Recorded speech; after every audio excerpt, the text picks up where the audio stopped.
Të dashur qytetar, të dashur bashkombës. Sonte, teksa jemi mbledhur rreth tryezës festive me familjen dhe njerëzit tuaj të dashur, dëshiroj t'ju marr vetëm pak çaste për t'ju uruar përzemërsisht vitin e ri. Nata e ndrimit të viteve është koha e reflektimeve, momenti kur ndalemi për të parë çfarë lam pas dhe për të projektuar shpresat tona për motmotin e ri. Kjo është mbi të gjitha festa e familjes.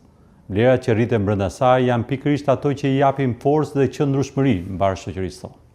Kujdesi për brezin e ri nuk është thjesht një ndjenjë, por është zgjedhje e mençur për të ardhmen.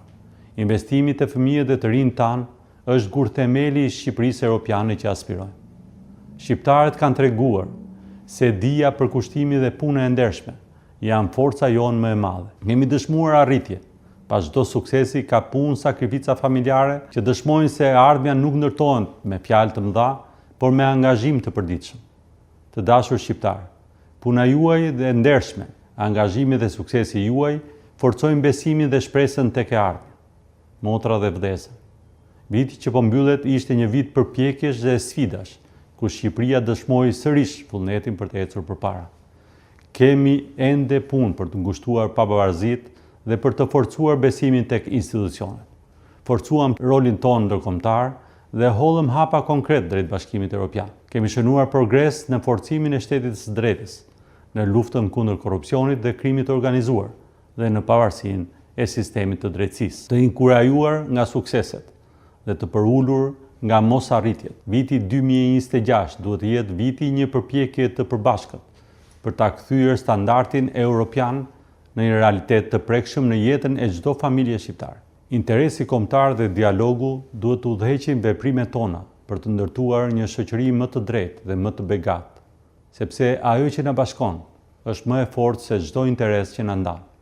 Ndaj, në vigjilje të vitit të ri 2026, urimi im i parë është për bashkëpunim dhe bashkërendim rreth qëllimeve e interesave mbarkombëtare. Përshëndetjet më të ngrohta dhe urimet më të mira kam sot për shqiptarët kudo ndodhen, në Kosovë, Maqedoninë e Veriut, Malë të Zi, Luginën e Preshevës, Arbreshët dhe diasporën tonë. Ju jeni pjesa e pandare e këtij kombi dhe energji vitale për të ardhmen tonë të përbashkët. Një urim të veçantë kam sonte për gjithë mjekët, infermierët, pjesëtarët e forcave të armatosura, punojësit e rendit, zjarrfiksit dhe gazetarët, si dhe të gjithë ata që sot janë në krye të detyrës dhe larg familjeve të tyre. Mendimi ynë shkon edhe për ata që këtë natë kalojnë në spitale apo në kushte të vështira, larg ngrohtësisë së shtëpisë. Çdo familje shqiptare, nga fëmijët e gjyshrit, pas shëndet, gëzime dhe mbarësi. Mbi të gjitha uroj për vitin e ri 2026 më shumë besim te njëri tjetri dhe më shumë mirëkuptim, sepse Shqipëria është shtëpia jone e përbashkët, përgjegjësia jone e përditshme dhe e nesërmja që ndërtojmë bashkërisht. Me përulësi për sfidat që kemi përpara, me besimin te vlerat e punës, solidaritetit dhe përgjegjësisë qytetare, dhe me vendospëri për të ndërtuar të ardhmen tonë europiane, ju uroj nga zemra gëzuar vitin e ri 2026. Zoti e bekoft Shqipërinë dhe të gjithë shqiptarët. Zoti ju bekoft ju dhe familjet tuaja. Gëzuar.